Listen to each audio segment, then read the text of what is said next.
l'ensemble du match, c'est amplement mérité, non? Oui, je pense aussi que c'est mérité. On a fait une première mi-temps très aboutie dans le jeu, avec une possession, avec un bloc très haut, un pressing haut. Je pense qu'on a imprimé le rythme qu'on voulait imprimer sur la première mi-temps, même si on a eu un petit peu plus de difficultés à faire l'avant-dernière passe, celle qui aurait pu nous permettre d'avoir des vraies occasions. J'ai eu peur que le penalty manqué juste avant la mi-temps casse un peu la dynamique de l'équipe. Et finalement, on voit qu'on a de la ressource parce qu'on a une deuxième mi-temps qui était un peu plus équilibrée dans le jeu, mais avec beaucoup d'occasions. Et on a continué à y croire. Et c'est venu du banc. Et ça, c'est une bonne chose. Quand c'est pas l'un, c'est l'autre. Ouais, Teta, Julian. c'est ce que j'avais dit à Jean-Philippe avant le match. C'est que j'avais aussi envie que lui profite du travail des autres. C'était un petit peu. Pas injuste parce que il était très content pour l'équipe, mais qu'il fasse on va dire le boulot qui fait moins briller la première heure 10, et puis les autres finissaient le travail. Et lui aujourd'hui s'est mis dans l'autre pot, ça lui fait du bien, ça nous fait du bien. Je crois que vous avez vu, tout le groupe était vraiment content pour lui parce qu'on sait qu'il fait beaucoup d'efforts pour l'équipe quand il joue et il est très altruiste d'ailleurs. Avant ça, il a une occasion pied gauche où il s'entre en retrait, où il aurait pu frapper. Donc c'est un garçon tourné vers le collectif, donc on est content qu'en tant qu'attaquant il puisse marquer et nous donner la victoire. Dans votre coaching, Oswald, depuis le début de la saison, vous avez tout bon.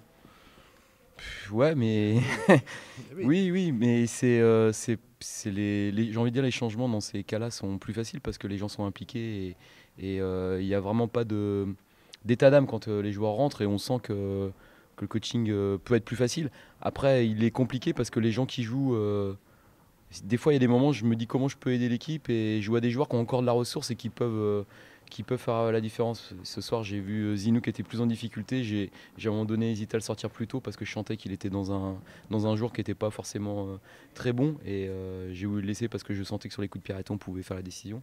Donc je me suis fait un peu deux, trois réflexions dans ma tête. Mais de toute façon, ce qui était sûr, c'est que Jean-Philippe allait rentrer pour le dernier quart d'heure, 20 dernières minutes.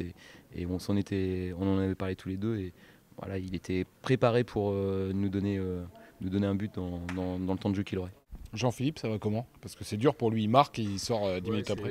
c'est vraiment malheureux. Je sais pas encore. Il s'est tordu la cheville déjà, ça c'est sûr. En célébrant le but. Enfin, on lui a mis un tac, je crois. Je sais pas exactement qui, mais non, je pense que c'est Assis involontairement qui lui a fait ça. Je sais pas exactement quel stade de gravité, mais bon, c'est vraiment dommage parce que dans notre semaine à 3 matchs et dans le projet qu'on avait, bah, il était évident qu'on allait mettre des rotations et que lui allait être concerné par le match de mardi et bah, il n'est pas sûr qu'il puisse le faire. Il y a une grosse qualité qui se dégage de cette équipe depuis le début de saison, c'est la patience. C'est que même quand ça sourit pas, qu'il faut prendre son temps, bah, l'équipe le fait et ne se démoralise jamais en fait au cours d'une rencontre, qu'elle soit menée ou qu'elle soit pas menée comme ce soir.